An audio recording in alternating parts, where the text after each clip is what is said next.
Meron na naman ako ibabagi sa mga master ng mga idol. Ito mga idol, bago. Mayroon na naman akong ibabagi sa mga master. Yung sabi nila, hindi daw mag-ari yung ating ginagawa. So ngayon, bago ito.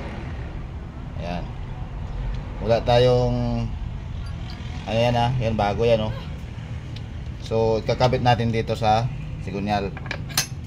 Ayan. Tingnan natin mga idol kung ito ay masikip. Ayan. Nilagay na natin. So ngayon, makikita natin yan kung sisikip yan. Ang gagawin natin ay pukpukin natin yung tabi. Ayan o yan mga idol yan umiikot pa rin siya diba? Maubunog pa rin yan.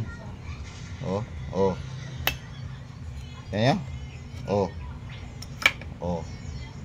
natanggal pa rin yan. Kaya yung mga master nasabi ay dapat palit na agad ng bago bago na nilagay natin na tasto.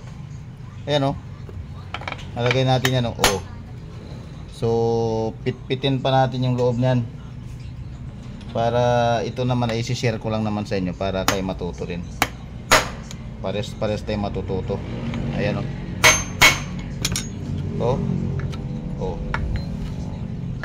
kung kailan siya ng sikip talaga. So hindi naabutin niya ng washer, lalo kung yung washer niya ay maliit lang yung pinakakanal dito. Hindi yan naabutin yan kita niyo yung kawang yan pakita ko sa inyo kawang yan hindi siya abutin para humigpit. So kung mahigpit man siya ngayon konti yan, may posibilidad pa rin na re-release yan.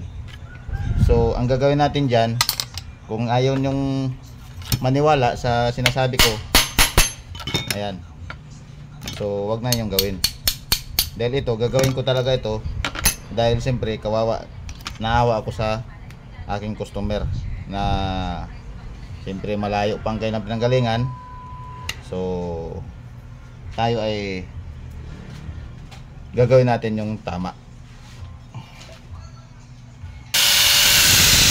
Pwede natin to.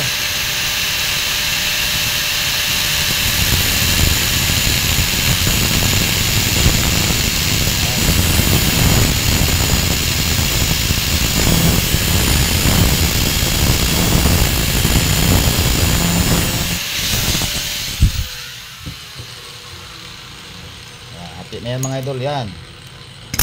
Hati na yan. Ayan ayan, lulubog pa yan doon sa loob. Kunting ano lang yan. Pukpok yan.